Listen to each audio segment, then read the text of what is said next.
There are 26 bones in your foot, 33 joints, more than 100 individual muscles, tendons, and ligaments working in coordinated sequence with every single step.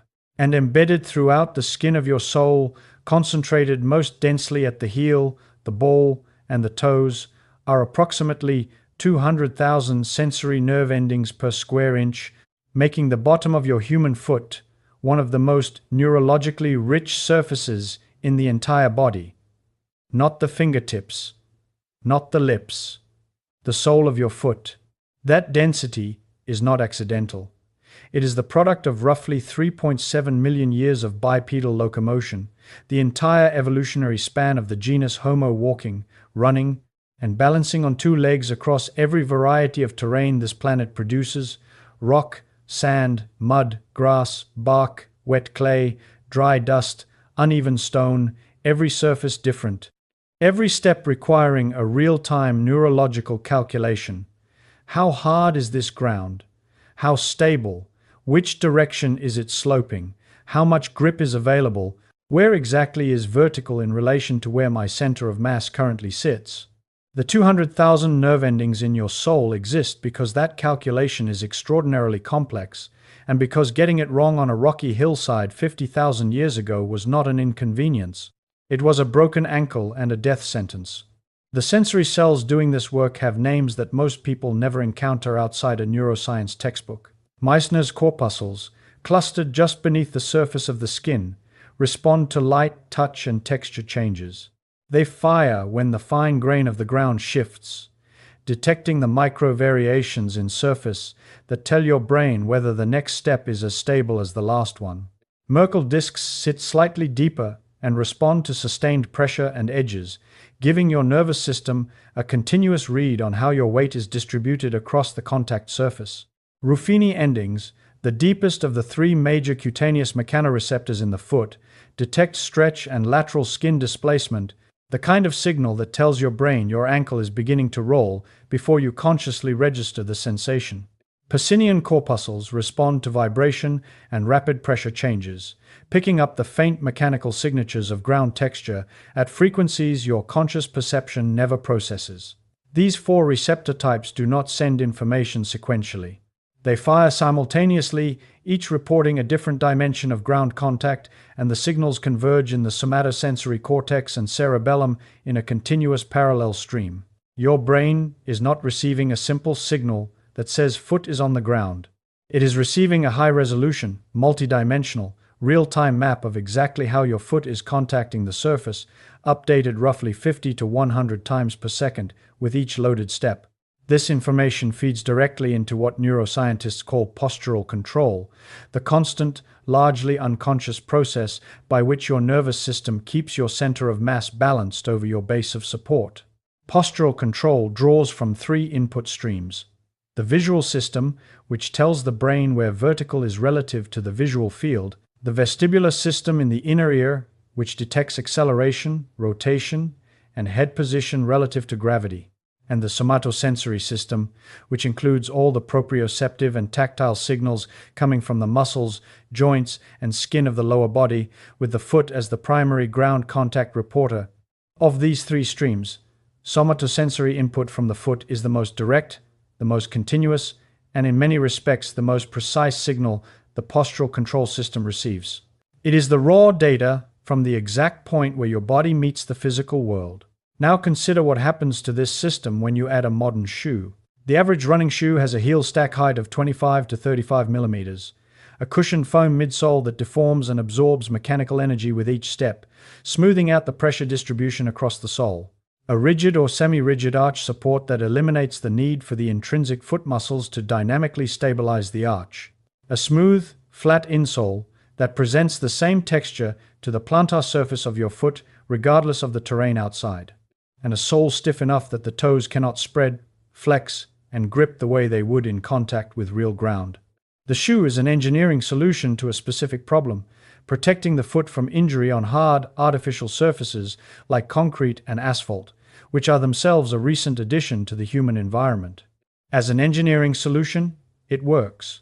As a neurological environment for the 200,000 sensory nerve endings sitting in your sole, It is a near total blackout. The mechanoreceptors in your foot need variation to function. They need the grain of the ground, the subtle slope, the occasional pebble, the difference in compliance between wet soil and dry. These are not distractions. They are the signal. A flat, cushioned, invariant insole removes almost everything the Meissner's corpuscles, Merkel discs, and Ruffini endings are calibrated to detect. The nerve endings do not stop existing when you wear shoes, but they stop receiving input, and nerve pathways that stop receiving input do not maintain their signal fidelity. They adapt. In neuroscience, the term is use-dependent plasticity. The circuits that process rich sensory input from the foot, when deprived of that input for years or decades, reduce their functional sensitivity. The threshold required to fire them rises. The resolution of the map the somatosensory cortex maintains of the soul degrades, not dramatically and not overnight, gradually over years. The way a skill deteriorates when you stop practicing it. Except this is not a skill you chose to stop practicing. It is a sensory pathway that your footwear choice quietly deprived of its input for every hour of every day you spent wearing shoes. Daniel Lieberman at Harvard, who spent years studying barefoot running biomechanics and the evolutionary history of human foot strike patterns, noted something that strikes most people as counterintuitive when they first encounter it. Runners who habitually run barefoot do not land on their heels. They land on the midfoot or forefoot, with the toes and ball of the foot contacting first. This is not a learned technique, it is a direct mechanical consequence of sensory feedback. Landing heel first on bare ground generates an impact transient, a sudden spike in ground reaction force that the unprotected heel finds uncomfortable to the point of being self-correcting. The sensory nerve endings report the impact clearly. The motor system adjusts. The cushioned heel of a modern shoe absorbs that impact transient and eliminates the feedback signal entirely. The shoe does not just protect the foot from the impact, it removes the information that the impact was carrying. And the information that sharp heel strike impact was carrying was, among other things, a signal to your postural control system about ground hardness, about loading rate, about the mechanics of the current step. Removed, replaced with silence.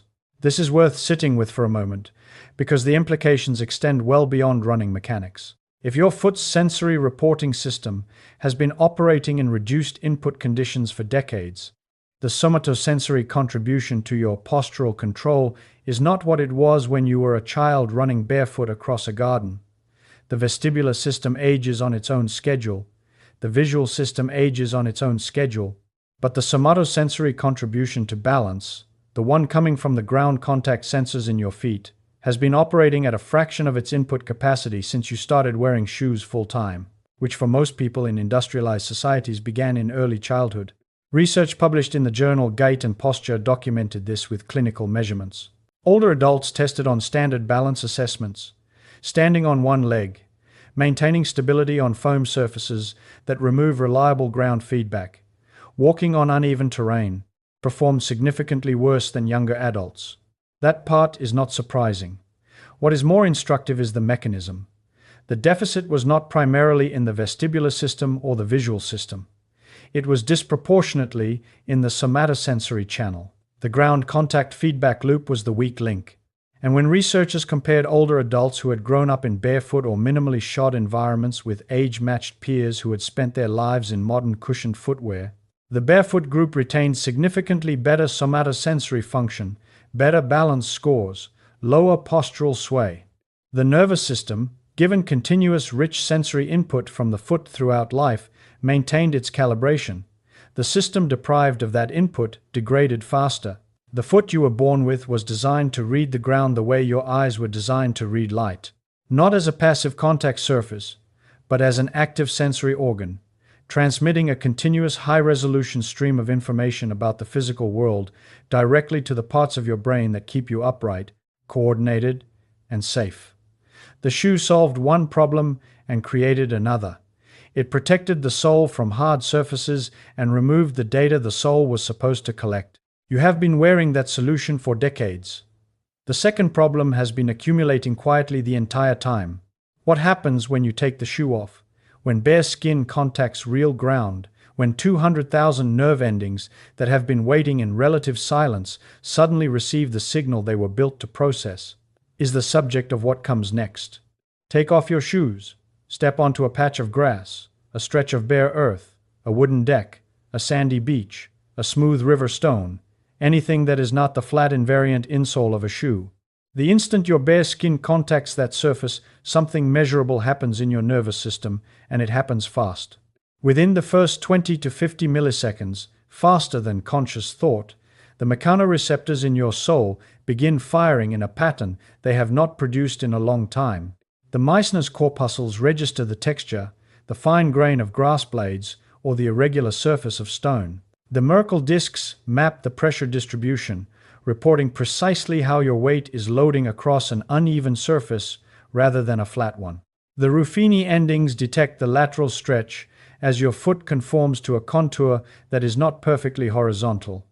The Pacinian corpuscles pick up the subtle vibrations of contact, four streams of information, suddenly rich, suddenly varied, suddenly carrying the kind of high-resolution data the system was built to process, all firing at once and converging on your brain. Here is what makes natural ground neurologically different from a shoe insole, and it is the entire point. A flat surface produces a flat signal. Every step lands the same way.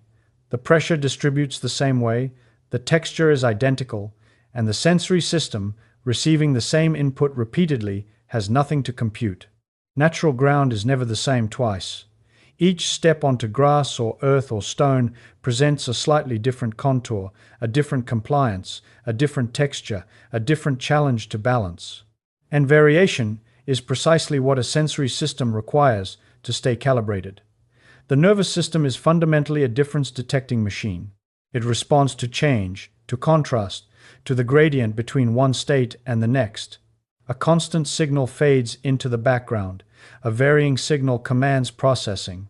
When you walk barefoot on natural terrain, every step is a new calculation, and every calculation keeps the entire postural control network active and engaged in a way that flat, cushioned ground simply cannot replicate. That sensory information does not just arrive at the brain and stop. It feeds into a real-time control loop centered on the cerebellum, the dense, tightly folded structure at the back of your skull that contains more neurons than the entire rest of your brain combined. Roughly 69 billion of the brain's 86 billion neurons, packed into a structure that occupies only about 10% of the brain's volume. The cerebellum is the body's coordination engine. It does not initiate movement, it refines it. It takes the intended movement generated by the motor cortex, compares it against the actual sensory feedback streaming in from the muscles, joints, and skin, calculates the error between intended and actual, and issues continuous corrections to keep the movement smooth, accurate, and balanced. When you walk on uneven ground barefoot, the cerebellum is working hard. Every step generates a slightly unexpected sensory result, a contour the brain did not perfectly predict, and the cerebellum recalculates, adjusts the next step, and refines the model of the ground it is building in real time. This recalculation process has a name in motor neuroscience. It is called sensory-motor adaptation, and it is one of the most thoroughly studied phenomena in the field. When you expose the cerebellum to novel sensory conditions, novel terrain, unexpected feedback, conditions that require continuous error correction, it adapts. It updates its internal models. It strengthens the neural pathways involved in processing that specific kind of feedback, and the adaptation is not slow. Studies using force plates, motion capture, and electromyography to measure how quickly humans adapt their gait and balance to new surface conditions consistently show measurable cerebellar adaptation beginning within the first several minutes of exposure. The motor system starts adjusting almost immediately. The corrections become smoother. The postural sway, the constant small oscillation of your body as it maintains balance, begins to decrease as the cerebellum builds a better working model of the surface. This is where the number 7 stops being arbitrary.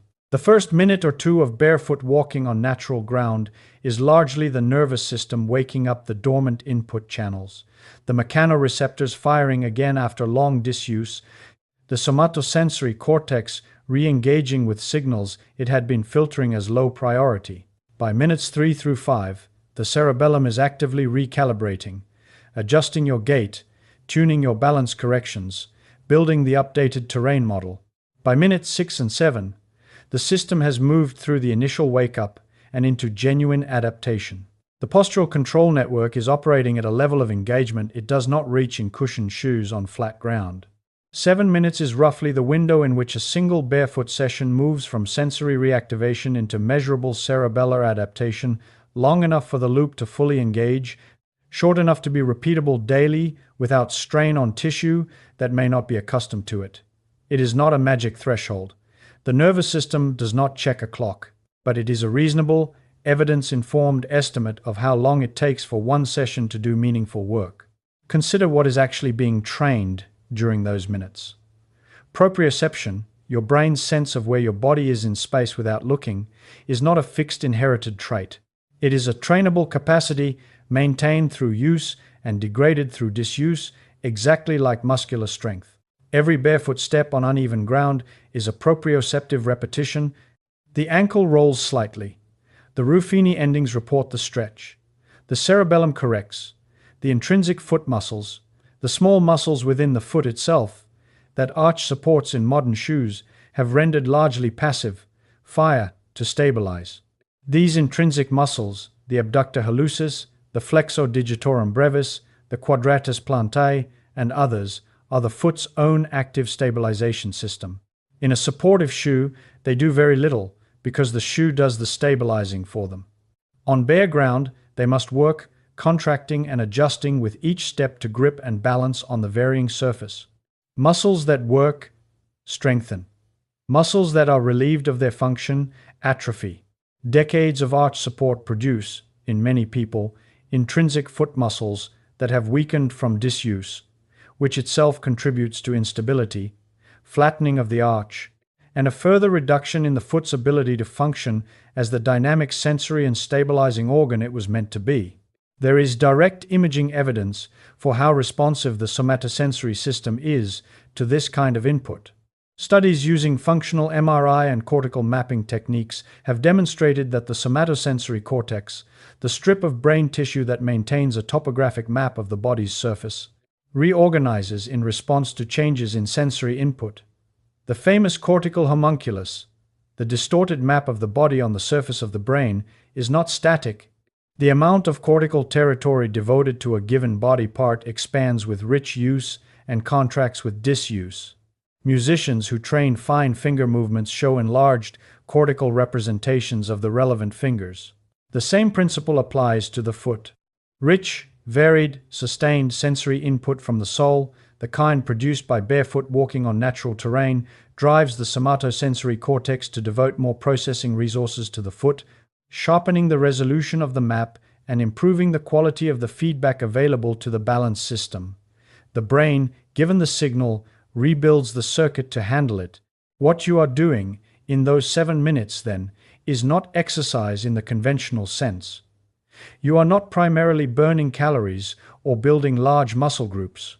You are reopening a high-bandwidth sensory channel that modern footwear closed, feeding your cerebellum the varied terrain data it evolved to process, training the proprioceptive system that keeps you upright, and waking the intrinsic foot muscles that decades of arch support put to sleep. The grass under your feet is not doing anything mystical. It is providing the precise sensory complexity your nervous system was designed to read, the way an instrument is designed to be played. And the brain, given that input, responds the only way it knows how, by adapting, recalibrating, and rebuilding the capacity it had let fade. That adaptation, repeated daily over weeks and months, is the foundation of measurable improvement in balance, coordination, and the very stability that determines whether a person stays on their feet as they age. But the contact between bare skin and the Earth's surface is doing something else at the same time, something that has nothing to do with nerve endings or the cerebellum, and everything to do with electrons. That is the next mechanism. The surface of the Earth carries a negative electric charge. This is not a metaphor or a wellness slogan. It is a measurable property of the planet, established in atmospheric physics more than a century ago. The Earth's surface holds an enormous reservoir of free electrons, continuously replenished by the global atmospheric electrical circuit, by lightning strikes discharging roughly 100 times every second somewhere on the planet, and by the ionosphere's interaction with solar radiation. The ground beneath your feet, whether it is soil, grass, sand, rock, or the water of a lake or ocean, sits at a relatively stable negative potential. Stand on it with bare skin, and your body, which is itself an electrical conductor because it is mostly water and dissolved ions, comes into electrical equilibrium with the surface. Electrons are free to move between the Earth and your body across the point of contact. This matters because of what your body is doing chemically at every moment of every day. Your cells run on a process called oxidative metabolism, the burning of fuel with oxygen to produce energy. That process, efficient as it is, generates byproducts called reactive oxygen species, more commonly known as free radicals. A free radical is a molecule with an unpaired electron, which makes it chemically aggressive, eager to grab an electron from whatever neighboring molecule is available, including the proteins, lipids, and DNA that make up your tissues. This grabbing of electrons from structural molecules is called oxidative damage, and it is one of the fundamental mechanisms underlying inflammation, tissue aging, and a long list of chronic diseases. Your body has antioxidant defenses that neutralize free radicals by donating electrons to them, satisfying that unpaired electron and rendering the molecule stable and harmless. The entire system runs on the availability of electrons to quench the reactive molecules before they damage tissue.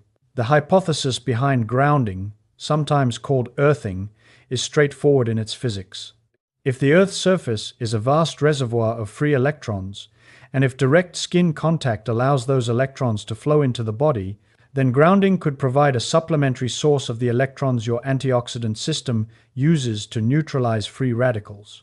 The electrons would migrate into the body, become available to the bloodstream and tissues, and contribute to neutralizing the reactive oxygen species that drive inflammation. It is an elegant idea precisely because it does not require anything exotic. It is electron transfer, the most basic process in chemistry, applied to a biological system that is known to depend on electron availability. Now, honesty requires a clear statement here, because this is where the science is genuinely less settled than the neuroscience of the previous section. The grounding research is real, it is published, and some of it is rigorous, but the field is smaller, the studies tend to involve modest sample sizes, and the overall body of evidence has not reached the level of certainty that the vitamin D or circadian literature enjoys. Some of the published work comes from researchers with commercial interests in grounding products, which is a legitimate reason for caution. I am going to walk through what the studies actually measured, and I am going to be equally clear about what those measurements do and do not establish. The honest position is that the mechanism is plausible. Several controlled studies have reported measurable effects, and the field deserves more and larger independent trials before anyone treats it as settled fact. With that said, here is what has been measured. A study published in the Journal of Alternative and Complementary Medicine examined the effect of grounding on cortisol, the primary stress hormone, which follows a daily rhythm, high in the morning, declining through the day, lowest at night. Disrupted cortisol rhythm is associated with poor sleep, chronic stress, and inflammation. The study reported that participants who slept grounded, connected to the Earth's potential through a conductive sheet, showed cortisol rhythms that normalized toward the healthy pattern, along with improved subjective sleep and reduced reported pain. The sample was small. The effect was measurable. It is a signal worth taking seriously, not a proof. Other studies, several led by Gaëtan Chevalier and colleagues, examined grounding's effect on blood properties and inflammation. One frequently cited study measured zeta potential, a property related to the electrical charge on the surface of red blood cells.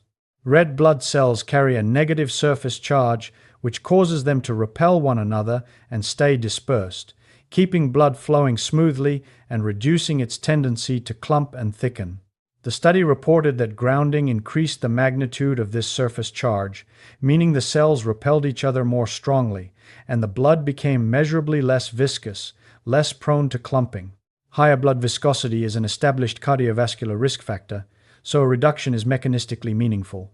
Again, the sample was small, around 10 participants, and the finding needs replication at scale. But the direction of the effect is consistent with the electron transfer hypothesis. More electrons available, more negative surface charge, better dispersion. There is also thermographic and inflammation work suggesting that grounding may reduce the signs of inflammation in injured or recovering tissue, with infrared imaging showing reduced heat, a marker of inflammation, in grounded subjects compared to controls. And there is electroencephalography work suggesting changes in the brain's electrical activity within seconds of grounding, alongside changes in skin conductance, indicating that the nervous system registers the connection nearly immediately. The recurring theme across these studies is rapid onset. The body appears to respond to electrical contact with the earth within seconds to minutes, which is consistent with what you would expect if the mechanism is genuinely electrical rather than something slower like a hormonal cascade. Connect this back to the 7 minutes of barefoot walking. When you walk barefoot on natural ground, especially ground that is moist, grass with dew, damp soil, wet sand at the edge of the water, since moisture dramatically improves electrical conductivity, you are not only feeding your nervous system the sensory input from the previous section, you are also simultaneously establishing the electrical contact that the grounding research concerns. The same act of placing bare skin on the earth does both things at once. The mechanoreceptors fire and the cerebellum recalibrates. And at the same time, if the grounding hypothesis holds, electrons migrate from the Earth's surface into your body. One simple action, removing your shoes and walking on natural ground, engages two distinct mechanisms, one neurological and well-established, one electrical and still being characterized. It is worth being precise about why the modern environment removed this contact, because, as with sunlight in the previous discussion, the loss was a side effect rather than a decision. For the entire span of human evolution, humans walked barefoot or in thin leather footwear made from hides, materials that conduct electricity reasonably well, especially when damp with sweat. People slept on the ground, on earth, on animal skins, in direct or near-direct contact with the planet's surface. The electrical connection between the human body and the earth was the default state, maintained without anyone thinking about it, the same way sun exposure was the default before work moved indoors. Then came rubber and plastic. The soles of modern shoes are made from synthetic polymers, rubber, EVA foam, thermoplastic compounds, which are excellent electrical insulators. They are, in fact, used as insulators specifically because they do not conduct electricity. The moment humans began wearing rubber-soled shoes, which became widespread only in the 20th century, the continuous electrical contact between the body and the earth that had persisted for millions of years was broken. We raised our beds off the ground. We covered our floors with insulating synthetic materials. We sealed ourselves, electrically, away from the planet's surface, without ever intending to, simply as a byproduct of materials, science, and comfort. Whether the full consequences of that disconnection are as significant as the grounding researchers propose remains an open scientific question, and I will not pretend otherwise. But the physics of the underlying claim is sound. The Earth carries a negative charge. The human body is conductive. Direct contact permits electron flow. The body uses electrons to neutralize the free radicals that drive inflammation. Each link in that chain is independently established. What remains to be fully proven at scale is the magnitude of the biological effect, whether the quantity of electrons transferred through skin contact is large enough to produce clinically meaningful changes in inflammation and health across diverse populations over time. The early studies suggest it might be. They do not yet prove it conclusively. That is the honest state of the evidence, and a careful person should hold it exactly that loosely, interested, plausibly hopeful, and waiting for the larger trials. What I can say without hedging is that 7 minutes of barefoot walking on natural ground costs nothing, carries essentially no risk on safe terrain, delivers the well-established neurological benefits described earlier, regardless of whether the grounding hypothesis fully holds, and, if the grounding research is correct, provides an additional electrical benefit on top. The downside is negligible. The neurological upside is firmly established. The electrical upside is plausible and under active investigation. That combination, real benefit you can count on, plus a possible bonus that the evidence is still building toward, is exactly the kind of low-risk, potentially high-value practice that rewards simply trying it and paying attention to how your own body responds. The Earth has carried its charge for 4.5 billion years. Your ancestors stood on it, slept on it, and lived in constant contact with it for the entire history of the species. You are the first generation to spend your life electrically sealed away from it.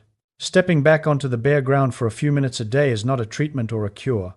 It is, at minimum, a return to the contact your body spent millions of years expecting, and at most, a measurable contribution to the chemistry that keeps your tissues healthy. How all of this, the sensory input, the cerebellar training, the electrical contact, converges on the single most important question of healthy aging, balance, and the brain that controls it, is where this finally comes together. Here is the statistic that turns everything in this discussion from interesting biology into urgent practical reality. Falls are the leading cause of injury-related death in adults over 65, not car accidents, not any single disease. Falls. Every year, roughly 1 in 4 adults over 65 experiences a fall, and the consequences cascade brutally. A fall can produce a hip fracture, and a hip fracture in an older adult carries a 1-year mortality rate of 20 to 30%, not from the broken bone itself, but from the chain of immobility, blood clots, pneumonia, muscle wasting, and loss of independence that follows. Even falls that do not break bones often break confidence, and the fear of falling leads people to move less, which weakens the very muscles and balance systems that prevent falls, which makes the next fall more likely. The downward spiral is one of the defining tragedies of aging, and it begins mechanically with a loss of balance, with the postural control system failing, for one critical instant, to keep the center of mass over the base of support. Now recall what the first 2 sections established. Balance is built from 3 sensory streams: vision, the vestibular system of the inner ear, and somatosensory input, with the ground contact sensors of the foot as the primary somatosensory reporter. As people age, all 3 streams tend to weaken. Vision declines, the vestibular system loses hair cells, and the somatosensory contribution, the foot's report on exactly how the body is meeting the ground, degrades, accelerated by decades of cushioned footwear that deprive those sensors of the varied input they needed to stay calibrated. When a younger person loses one stream temporarily, stepping into a dark room for instance, the other 2 compensate easily. When an older person has all 3 streams already diminished, there is no redundancy left.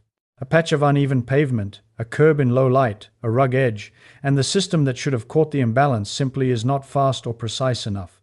The fall happens. This is the precise reason barefoot training on natural ground matters so much more than it might first appear. The somatosensory stream is the most trainable of the 3. You cannot easily regrow vestibular hair cells.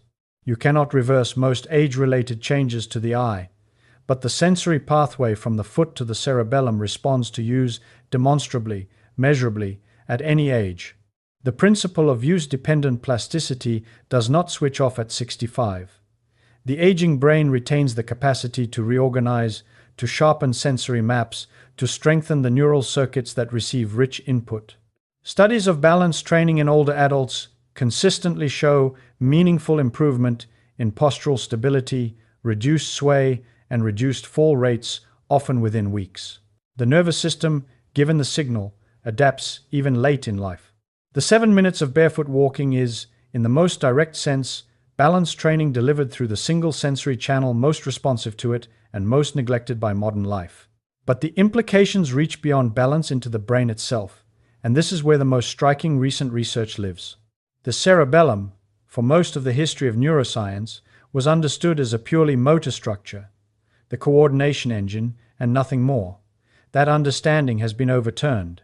Over the past 2 decades, evidence has accumulated that the cerebellum participates in cognition, in attention, in language processing, in working memory, and in emotional regulation. It is densely interconnected with the prefrontal cortex and other higher cognitive regions. And the same error correction computation the cerebellum performs for movement, predicting an outcome, comparing it to reality, and refining the model, appears to be a computation, it applies to thought as well. A healthy, active, well-stimulated cerebellum is increasingly understood to be a component of healthy cognition, not just healthy movement. This connects to one of the more sobering findings in aging research. Impaired balance and slowed gait are not merely physical problems. They are among the earliest detectable predictors of cognitive decline and dementia, often appearing years before memory symptoms become obvious. Multiple large longitudinal studies have found that a person's gait speed and balance performance in midlife and early old age predict their risk of later cognitive impairment. The relationship is strong enough that some researchers now treat walking ability as a window into brain health more broadly. The interpretation is still being worked out, and the causality runs in complicated directions, but one compelling reading is that the same neural integrity required for sophisticated balance and coordination, the cerebellar processing, the sensory-motor integration, the rapid feedback loops, is closely related to the neural integrity required for cognition. When the balance system declines, it may be an early signal that the broader network it belongs to is declining too. And conversely, activities that vigorously engage the sensory-motor system, that keep the cerebellum computing, that demand continuous proprioceptive processing, may help maintain the neural machinery that cognition also depends on. Walking barefoot on varied natural terrain is, by this logic, close to an ideal cerebellar workout. Flat ground in cushioned shoes asks almost nothing of the system. Every step is predictable. The feedback is muted. The cerebellum coasts. Uneven natural ground under a bare foot is the opposite.